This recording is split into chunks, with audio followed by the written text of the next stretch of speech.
और क्योंकि हम हर चीज़ इंपोर्ट करते हैं जिसमें तेल है, एनर्जी है, ताकि हमारी जो बिजली है वो भी इंपोर्टेड बिजली है। वापस आते हैं, हम बात करें डॉक्टर साहब हमारे साथ मौजूद डॉक्टर सलमान शाह साहब, और महंगाई की सूरत हाल जो है इसकी सबसे बड़ी वजह क्या है और वो क्या समझते हैं, तो हम उनसे ये बात करें। जी डॉक्टर साहब प्लीज़ कंटिन्यू कीजिएगा सर।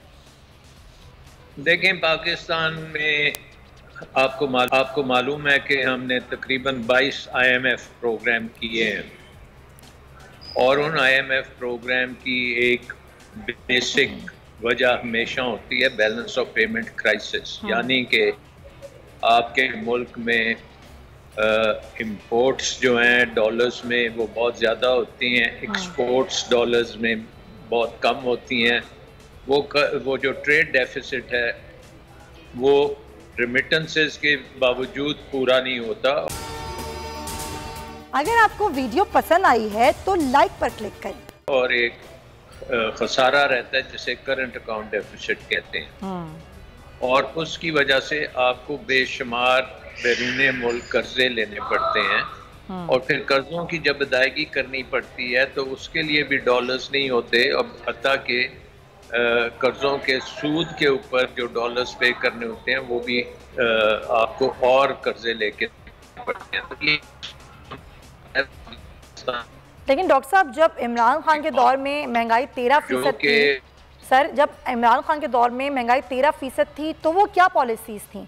आज महंगाई जो है वो 1975 के वक्त की, यानी कि जब उससे भी ज़्यादा हो गई, यानी कि 27.3, ये अगस्त की दादोशुमार हैं, तो उसके पीछे क्या वजह है? उस वक्त 13 थी या 27 है?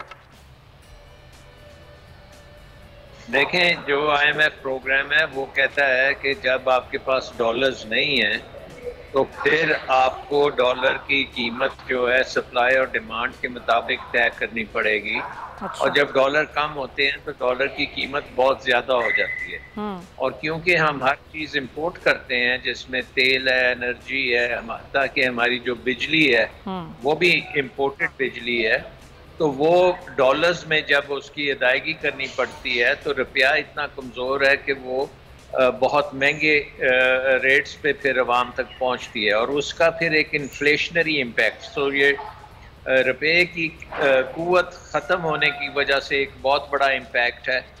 दूसरा इम्पैक्ट है कि दुनिया में यूक्रेन की जंग की वजह से एनर्जी प्राइसेस जो हैं वो बहुत ऊपर चली गई थी, और उसके साथ साथ फूड आइटम्स की प्राइसेस बहुत ऊपर गई हैं, तो वो सेकेंडरी इम्पैक्ट है। लेकिन सर ग्रेजुअली पूरी दुनिया में अब ये सूरत हाल बेहतर हो रही है, ऑयल प्राइसेस भी इंटरनेशनली कम हुई हैं, लेकिन पाकिस्तान में नहीं हो पा रही।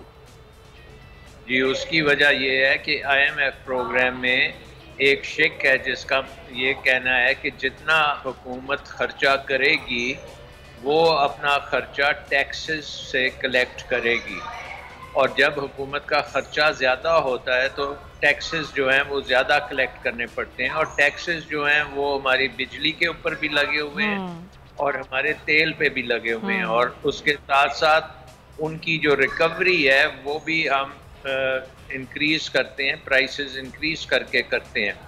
सो आई थिंक कि वो जब भी ये खसारे जब पूरे नहीं होते, पर्टिकुलरली हुकूमत के अखराजात के, तो वो बिजली की कीमत और तेल की कीमत ऊपर जाती है, जिसकी वजह से फिर एक और इन्फ्लेशन का दौर चलता है। लेकिन सर अभी आपने इंपोर्ट की बात की, हुकूमत ने इंपोर्ट भी बंद की कुछ अरसे के लिए, जाहिर है उसका भी मगर कोई फ़ायदा नहीं हुआ इनको। तो जब इंपोर्ट बंद करने से भी फ़ायदा नहीं हुआ तो फिर पॉलिसीज़ क्या होनी चाहिए हुकूमत की? देखिए, इंपोर्ट बंद करने का भी इजाज़त नहीं है IMF प्रोग्राम में। IMF प्रोग्राम में ये है कि आप किसी को बैन नहीं कर सकते, ट्रेड में आप ड्यूटी लगा सकते हैं लेकिन बैन नहीं कर सकते।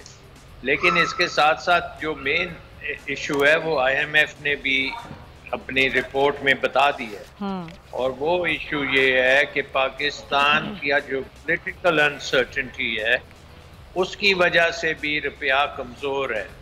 उसकी वजह ये है कि जब आपकी पॉलिटिकल अनसर्टेनिटी ऊपर जाती है तो पाकिस्तान का जो कर्ज़ों का बोझ है वो बढ़ जाता है, क्योंकि आपको जब कर्जे वापस करने का वक्त आता है या उनके सूद देने का वक्त आता है तो वो बहुत ज़्यादा अमाउंट आपको पे करनी पड़ती है। एक बार फिर नंबर 1। सब्सक्राइब करें और बेल दबाएं ताकि कोई खबर रह न जाए।